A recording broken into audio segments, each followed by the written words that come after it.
Welcome to Oracle Eyes. Today we're going to look at a remarkable and strategic attack by Ukraine against Russia from nearly 2,000 kilometers away.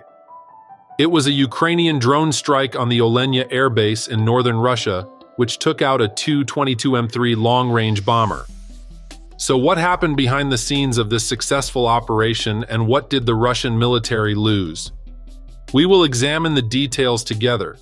If you want to be informed about this kind of content, don't forget to subscribe to our channel and turn on notifications. Now don't forget to like and hype as we look behind the scenes of these critical developments together. Important military air sites in Ukraine have been the focus of a new front in the confrontation between Ukraine and Russia, which has been triggered by a geopolitical move. In a series of simultaneous attacks, the cities of Olenya, Engels in the Saratov region, and Diaghilovo in the Ryazan region were all targeted. It was the first time in Russia's history that the full-scale war that it was waging against Ukraine went to the Arctic. The Olenya air base on the Kola Peninsula was the target of a drone attack that hit a Tu-22M3 bomber that was stored there. This vital military installation can be found in the Arctic Circle, approximately 1,800 kilometers to the north of the border between Russia and Ukraine. Since the beginning of the battle in February 2022, this was the first strike that had occurred in this region.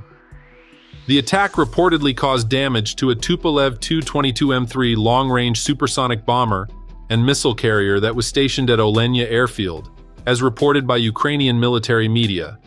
The ability of this aircraft to transport high-capacity weaponry, like as Kh-22 cruise missiles and AS-4 heavy anti-ship missiles, is one of its most notable characteristics among aircraft. This strike intends to put pressure on Russia's strategic air strength and will bring the fight directly to Russia's northern frontiers, since it will move the conflict there. In the aftermath of this attack, the president of Ukraine, Volodymyr Zelensky, issued a statement in which he emphasized the significance of the attack.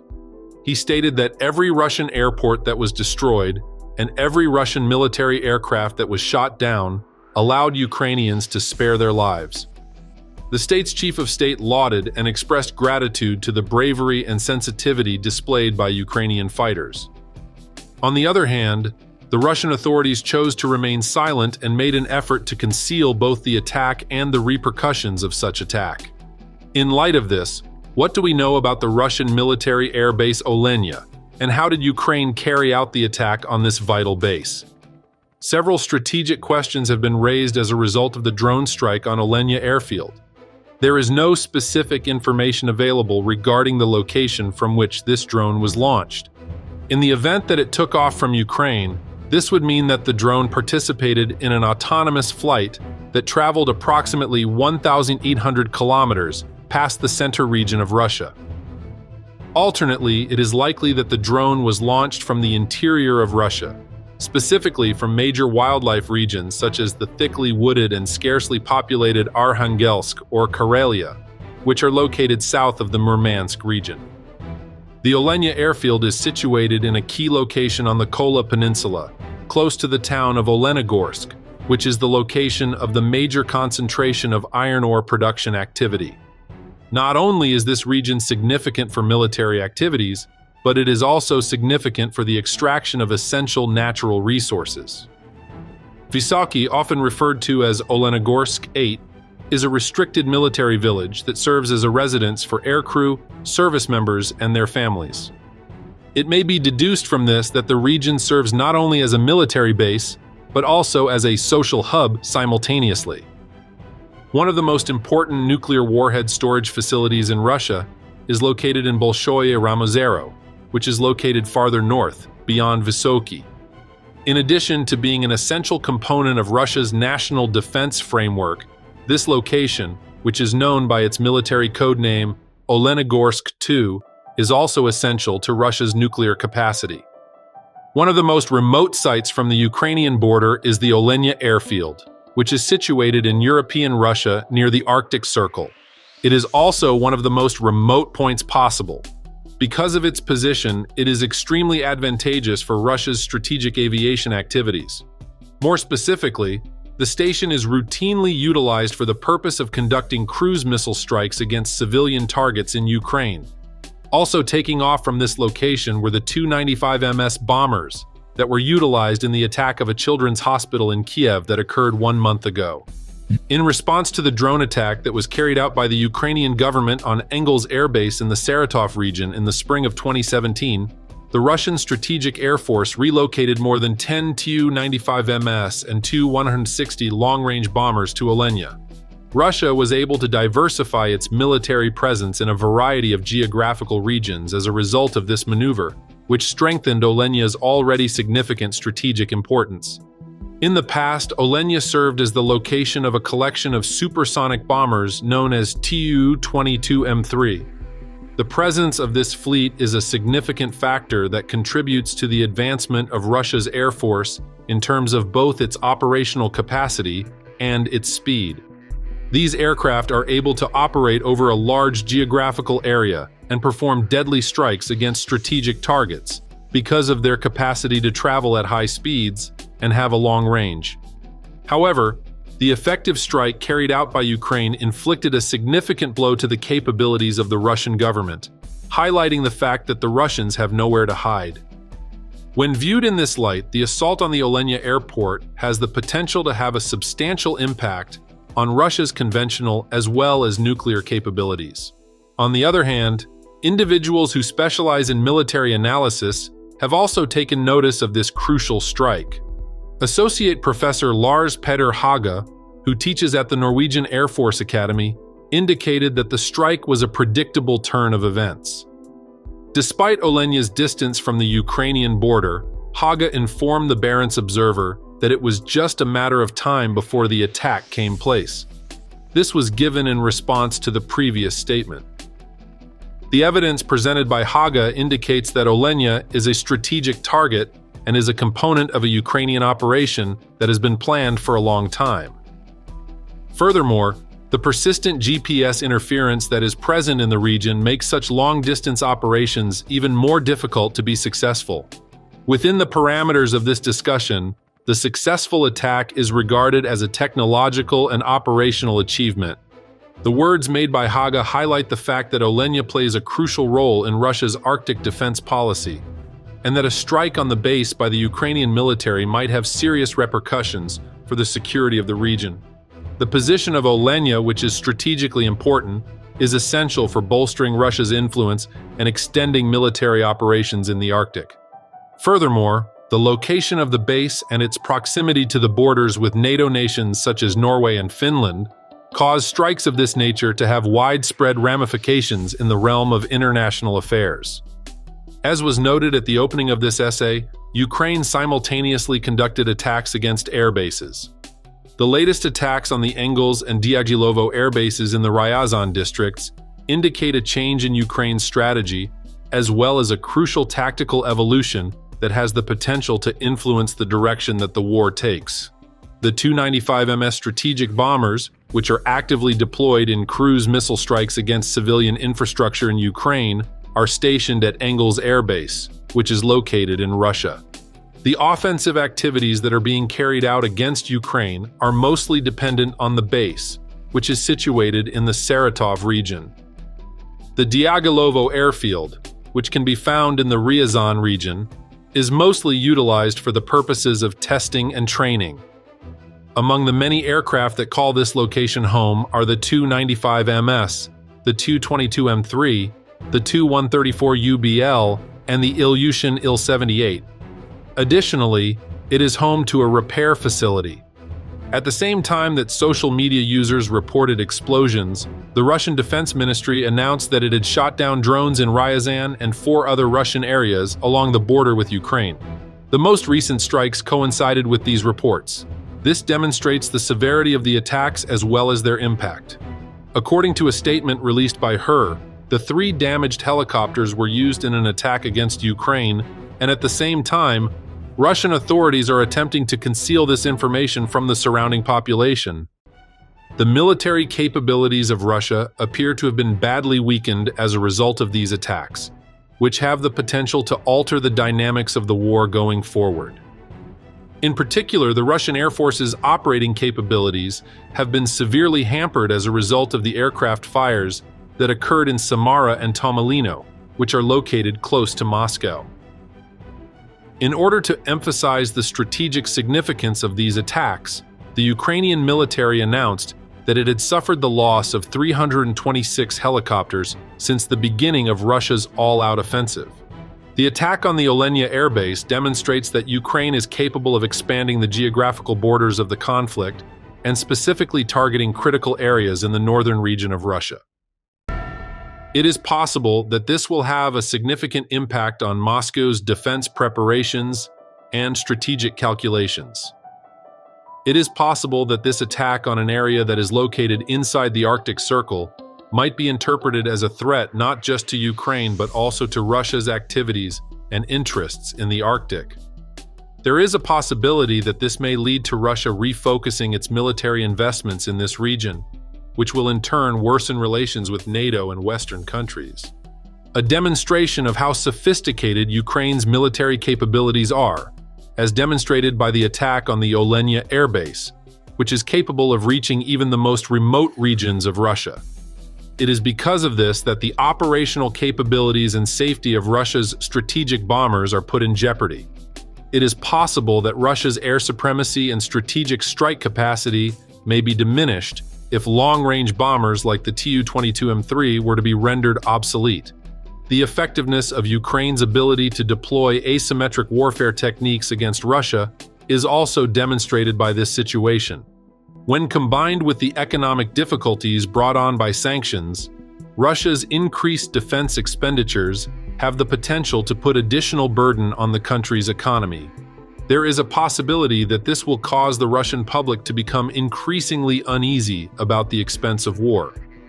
On the other hand, the offensive that Ukraine is launching could result in increased support from the international community and enhance the morale of the country. While such strategic victories have the potential to strengthen the resiliency of the Ukrainian people and their determination to fight, they also have the potential to raise questions about the legality of the war among the Russian populace.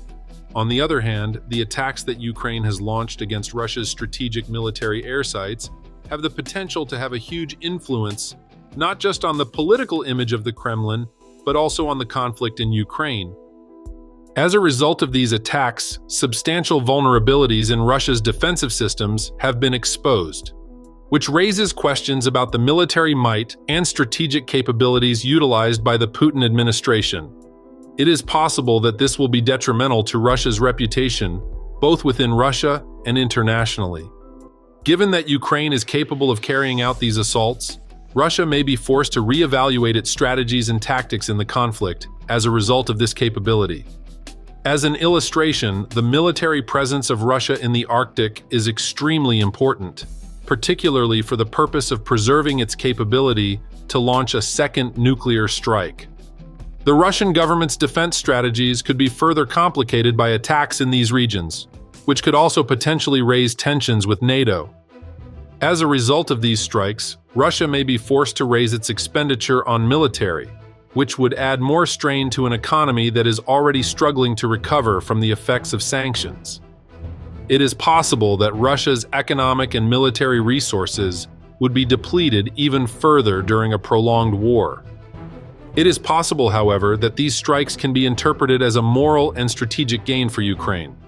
As a result, they demonstrate that Ukraine is increasing the boundaries of its defense capabilities and is able to penetrate farther into Russia.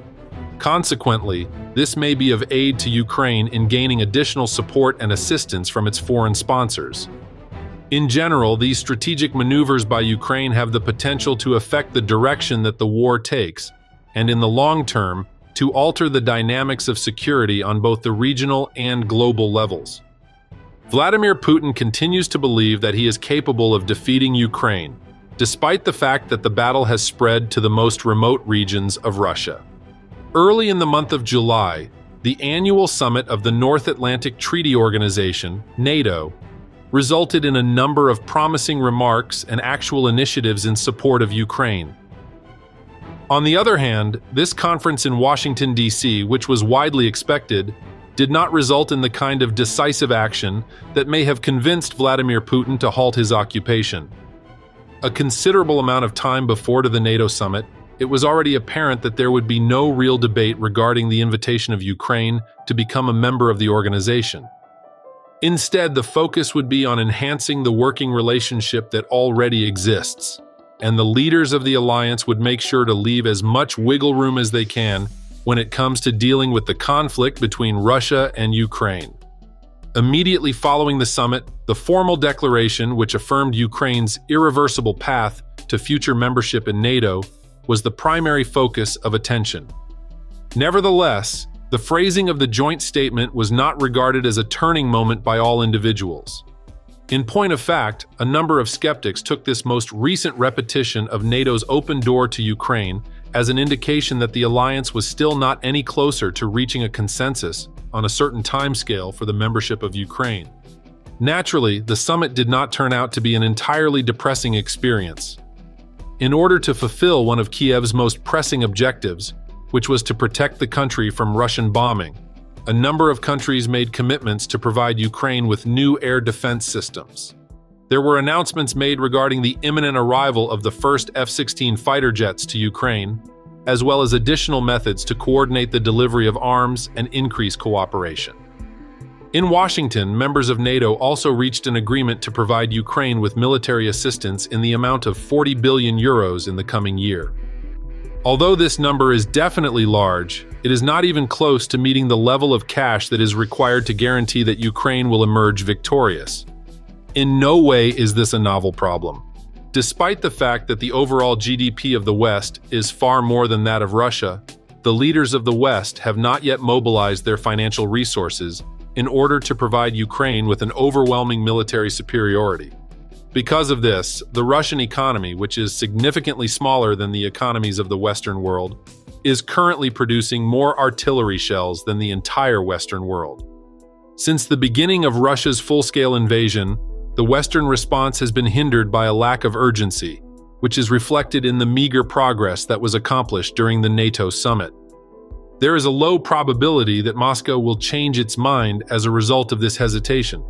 On the other hand, Russian policymakers are considerably more likely to view the current posturing of the West as evidence that the war is proceeding in accordance with the plan. The Kremlin, in contrast to the Western world, has a crystal clear and consistent mental picture of a future Russian victory in Ukraine. This includes the progressive degradation of Ukrainian battlefield resistance as a result of the constant high-intensity fighting on the front lines of the war and the widespread bombing of civilian infrastructure and population centers across the various regions of the country. In addition to these military actions, Russia will continue to carry out a wide range of influence operations directed at Ukrainian and Western audiences in an effort to demoralize and divide the population. It is certain that this will result in Ukraine being more and more isolated and weary, which will ultimately lead to its collapse and capitulation. They are encouraged by rising indicators that many people in the West now perceive the occupation as a dead end. Russian officials anticipate that Ukraine will have a difficult time attracting the attention of its Western friends. It appears that Putin himself is more certain than ever before that the West will lose interest in the war, and he anticipates that Western leaders would coerce Kiev into entering into a negotiated settlement on Russian provisions. The leaders of the West have failed to demonstrate the kind of commitment that would push Putin to reevaluate his expectations ever since the occupation began nearly 2.5 years ago. Instead of giving Kiev an overwhelming amount of the most advanced tanks, jets, drones, and missiles, Ukraine's allies have been gradually decreasing the amount of military assistance they provide, while simultaneously imposing ludicrous limits on the use of Western weapons. Similarly, the messages coming from the West have been insufficient. The Western leaders did not make a public commitment to the success of Ukraine. Rather, they discussed the possibility of preventing Ukraine's defeat and continuing to support Ukraine for as long as necessary. Putin does not grasp this, and so does not speak the language of power. In light of the fact that there are still indications of uncertainty on the part of the West, the Russian dictator is now increasing his demands. According to his most recent peace proposal, Ukraine would be required to hand over all territories that are currently under Russian occupation, in addition to a sizable portion of new territory that is not currently under Kremlin control. There is little room for dispute that he is as resolute as ever in his pursuit of the total capitulation and subjugation of Ukraine through his actions. Vladimir Putin is well aware that he cannot hope to compete with the combined power of the democratic world, but this does not deter him from his goals. On the other hand, he anticipates that Russia will achieve a historic victory in Ukraine as a result of the prolonged weakness of the West. In the event that the West is not eventually prepared to transform its enormous financial, military, and technical resources into backing for Ukraine that can win the conflict, it is possible that he will be verified as correct. During this time, significant events are still taking place throughout in Europe. An additional chapter has been written in the history of European politics, particularly in light of the ongoing crisis between Russia and Ukraine. Ursula von der Leyen was recently re-elected to her position as President of the European Commission. A solid majority was obtained by von der Leyen, who had previously served as Germany's defense minister. This indicates that the EU will continue to move in the same direction with its existing policy direction. The aggressive attitude that she took on most topics, particularly those pertaining to the conflict in Ukraine, was a defining characteristic of her tenure. The President of the European Commission is responsible for a wide range of important responsibilities. Managing the European Union bureaucracy is the first responsibility of this job. Despite its relatively small size in comparison to other European organizations, the EU bureaucracy possesses significant legal jurisdiction over a wide variety of European concerns. Perhaps even more important is the fact that the President acts as a crisis mediator between the many countries that make up Europe. This particular component of the function is especially important in light of the intricate decision-making procedures that are utilized by the EU, which frequently call for unanimity or voting by a qualified majority. The voting system of the European Union, EU, is a subtle and complicated subject matter that reflects the various requirements and effects of its member states. When it comes to issues that require unanimous agreement, every nation, regardless of its size, effectively possesses the ability to veto. Due to the fact that Malta's interests need to be balanced with Germany's, this might result in lengthy talks and the search for concessions for both parties. The qualified majority voting system, on the other hand, is a hybrid structure that takes into account both the number of the people and the economic might of the country. It is comparable to the Electoral College in the United States in that it offers a more proportional approach to decision-making, despite the fact that it still gives smaller states a certain degree of advantage. The complexity of the situation, on the other hand, necessitates competent management and mediation, which is a responsibility that falls over the shoulders of the Commission President. In her address before the election, von der Leyen stated the priorities that she intends to pursue during the future term. Despite the fact that many of them were anticipated, such as the advancement of the Green New Deal and the bolstering of cyber defense capabilities, one proposal stood out for its significance: the establishment of a single European air defense space. A substantial shift in EU policy has occurred as a result of this initiative, which has the potential to alter the power dynamic between the European Union and the North Atlantic Treaty Organization, NATO, two institutions that have been in charge of European affairs for the past 75 years. From the coal and steel community to the European community and finally to its current form, the European Union has primarily concentrated on economic integration throughout its journey from the coal and steel community to the European community. A united trading bloc, a unified market, and the harmonization of banking and financial rules are all areas in which the European Union, EU, has made tremendous progress, despite the fact that it has been confronted with a multitude of problems and ongoing controversies. It is a well-known truth that the achievements of the European Union, EU, in these areas have surpassed the expectations of numerous observers 25 years ago, particularly in the aftermath of the financial crisis that occurred in the middle of the 2000s. Since its inception, the North Atlantic Treaty Organization, NATO, has had the primary responsibility for European defense, initially against the Soviet Union and now against Russia. In the 2000s and 2010s, the North Atlantic Treaty Organization, NATO, which is dominated by the United States, or, to be more fair, the United States and the United Kingdom, experienced considerable problems. Over the course of this time period, a number of European nations, particularly Germany, played down their concerns regarding security. This attitude of complacency lasted even after Russia's initial invasion of Ukraine in 2014, when a number of European countries, notably Germany, were contemplating making large reductions in their military spending or even disbanding their armed services entirely. This terrain underwent a significant transformation as a result of Russia's full-scale invasion of Ukraine in 2022. As a result of the severity and scope of the war, European nations were compelled to re-evaluate their security priorities, which resulted in a renewed emphasis on defense capabilities and spending. The idea made by von der Leyen for a single European air defense domain becomes more pertinent when viewed in this context. There is no question that such a system is required. It is very evident that the conflict in Ukraine has demonstrated how susceptible key infrastructure is to attacks by missiles and drones.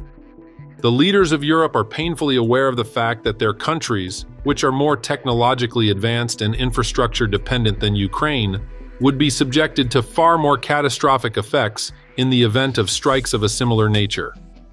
In order to reduce the impact of this threat, it is believed that an integrated air and missile defense system is an essential component. The proposed European air defense region would most likely consist of a network of radar systems, surface-to-air missile batteries, and interceptors that would be connected through a sophisticated command and control system. The ability to detect, track, and intercept a wide variety of airborne threats, ranging from ballistic missiles to low-flying unmanned aerial vehicles, would be necessary for such a system to be successfully implemented. Not only does the creation of such a system necessitate a substantial financial commitment, but it also necessitates unprecedented levels of coordination and integration amongst European military. The technical obstacles that are involved in the creation of such a system are tremendous. Interoperability between the various national systems will be one of the most significant challenges that will be faced in terms of technology. A wide variety of air defense systems are currently in operation across European nations, ranging from the Patriot missiles manufactured in the United States to the SAMP-T system developed jointly by France and Italy. A large amount of technical expertise, as well as maybe the development of new interface technologies, will be required in order to successfully integrate these multifaceted systems into a unified whole. The requirement for the ability to make decisions and share data in real time is yet another essential component of the proposed air defense domain. Because modern missiles have such short flight periods, especially in the European theater, reaction times have to be assessed in minutes, or even seconds, before they can be considered accurate. This necessitates the creation of sophisticated artificial intelligence and machine learning systems that can assist human operators in making judgments in a fraction of a second. The establishment of an air defense space has the potential to stimulate innovation in a variety of different types of military technologies. Specifically, it has the potential to encourage the development of new types of missile interceptors, radar systems that are more modern, and electronic warfare capabilities that are more advanced. It is possible that this may, in turn, strengthen the European defense sector and lessen the continent's reliance on the military technology developed in the United States. It is von der Leyen's opinion that this should be an endeavor with the European Union, rather than one with the North Atlantic Treaty Organization, that makes her proposal particularly notable. The customary division of responsibility between the two organizations may undergo a change as a result of this, which may indicate that the European Union will take a more assertive position in topics pertaining to defense. The idea is confronted with a number of obstacles, both technical and political in nature. The topic of resources comes first and foremost in this context. Previous efforts to establish European defense projects that are independent of NATO have been unsuccessful owing to a lack of financing and political will that has been demonstrated. However, as a result of the conflict in Ukraine, a number of European nations have dramatically increased their budgets for military. This infusion of cash has the ability to sustain both the promises made by NATO and the new defense measures undertaken by the EU. The partnership that exists between the European Union and the North Atlantic Treaty Organization presents yet another obstacle. Although the majority of EU nations are also members of NATO, there are a few exceptions. There are 4 nations in the European Union that are not members of the North Atlantic Treaty Organization: Malta, Ireland, Austria, and Cyprus. Malta's security worries are mostly centered on illegal immigration from Africa, while Ireland has always maintained a rather passive approach to issues pertaining to continental defense. On the other hand, Austria and Cyprus provide situations that are more complicated. Keeping a neutral posture and avoiding certain decisions owing to political and historical circumstances are 2 strategies that Austria can use to successfully navigate this new defense landscape. Cyprus, on the other hand, presents a more severe obstacle. Cyprus is a member of the European Union, EU, and has a population of fewer than 1 million people. However, it has long-standing cultural and military problems with Turkey, which is an important commercial partner of the EU but is not a member of the EU. The veto power that Cyprus has over decisions made by the European Union has the potential to make the establishment of a unified air defense region more difficult, particularly if Cyprus believes that the system could be advantageous to Turkey. An additional factor that contributes to the complexity of the problem is Cyprus's singular position in European affairs. During the financial crisis that occurred in the late 2000s, Cyprus was the last time that it was featured prominently in worldwide headlines. Cyprus's role as a money laundering center made the bailout disproportionately controversial and complicated, despite the fact that it was the beneficiary of the smallest bailout among the European countries that were affected. Taking into consideration this history, it is possible that Cyprus's participation in any new European defense initiative could be just as complicated and controversial. There are also concerns over the future relationship between the European Union and NATO that are brought up by the proposed European Air Defense Area. There is the prospect that European nations may significantly boost their spending on defense, which could result in the establishment of a capacity that is comparable to that of NATO. As Ukraine's performance in the conflict continues to deteriorate, the likelihood of this scenario occurring increases. This is because European nations may feel obligated to reinforce their own defenses independently. Alternately, the European Union and the North Atlantic Treaty Organization, NATO, could strive toward tighter integration, which could combine certain aspects of their activities. A careful negotiation would be required for this, particularly with regard to the participation of non-NATO countries of the European Union and non-NATO members of the European Union, such as the United Kingdom. A particularly interesting aspect of this new security picture is the position that the United Kingdom has.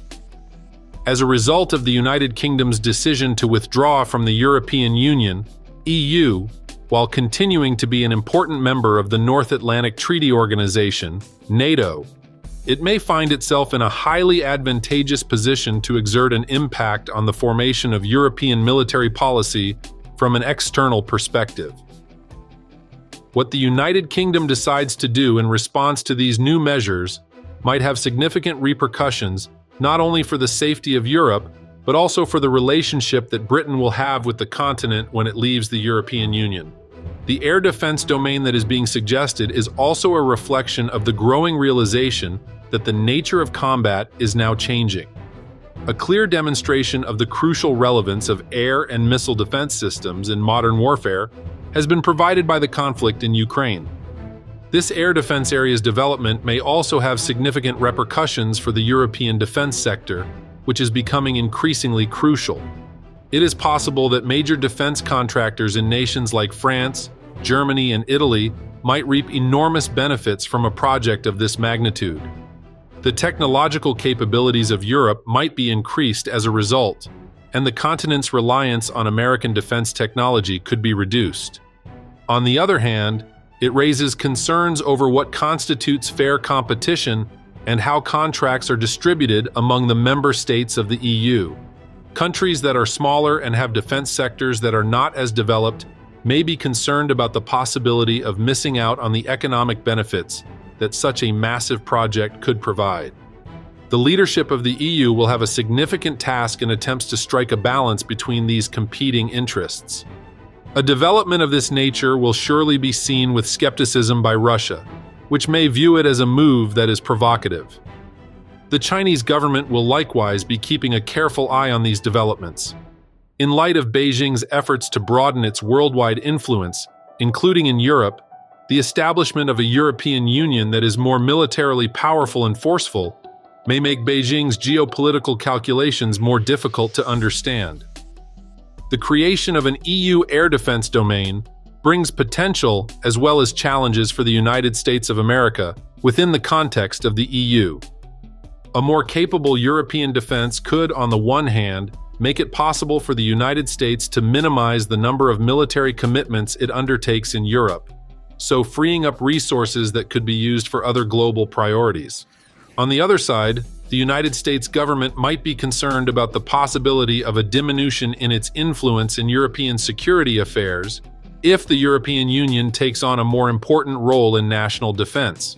It is possible that the success or failure of this program could have wider-reaching ramifications for the integration of European countries. It is possible that the successful implementation of a unified air defense region might pave the way for broader collaboration in other areas of defense and security.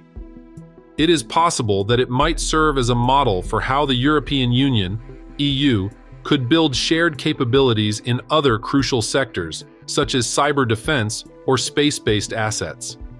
In the event that the project is hampered by internal disagreements or technical challenges, it has the potential to boost mistrust over the European Union's capacity to act in a coordinated manner on significant security matters. Consequently, this could lend support to those who maintain that the North Atlantic Treaty Organization, NATO, ought to continue to serve as the major defense mechanism for Europe. As we move forward with the project, there are a number of important questions that will need to be answered. What kind of financing will be used for the system, and how will the costs be split among the countries of the EU? In the event that European countries who are not members of the EU are invited to participate, what are the terms of invitation? In what ways will the system interact with the existing capabilities of the national air defense and the NATO missile defense systems? Not only will the responses to these issues determine the efficiency of the proposed air defense area, but they will also determine the future of European security cooperation in a more general sense. It is going to call for careful consideration, and it has the potential to spark intense disputes, not only inside European countries, but also between them. Ursula von der Leyen's re-election as President of the European Commission and her proposal for a common European air defense region constitute a potential turning point in European security policy, as stated in the conclusion of this article. This project, which was conceived as a result of the urgent lessons learned from the crisis in Ukraine, has the potential to transform the security landscape of the continent and redefine the relationships between the European Union, NATO, and its member states. In a nutshell, such aggression from Ukraine has the potential to disrupt the security situation in northern Russia, which could prompt the North Atlantic Treaty Organization to strengthen its military presence in the region. This has the potential to change the security balance in Europe, which could trigger a revision of the defensive measures employed by NATO. To be more specific, NATO nations located in the Arctic area, like as Norway and Finland, have the ability to strengthen their defenses against strikes of this nature. In the international arena, the ongoing conflict between Russia and Ukraine continues to be a major source of concern. A demonstration of how far this battle can go is provided by the assault on the Olenka air base. This circumstance ought to be regarded as a danger to the peace and security of the international community, and it ought to be carefully addressed by the leaders of the globe. The conclusion is that if Ukraine is successful in its attack on the Olenka air base, it has the potential to drastically alter the dynamics of the conflict and to impact the balance of power between the parties. This kind of strategic maneuver is extremely important and has the potential to decide the fate of the conflict. Leaders from all across the world have a responsibility to keep a careful eye on these trends and work toward finding peaceful solutions. If such strategic maneuvers are allowed to continue, it is possible that the war may become more intense and that a bigger regional crisis would ensue. When it comes to putting an end to the conflict, it is therefore of the utmost importance that diplomatic efforts be intensified and that the international community work together. Thank you for following us,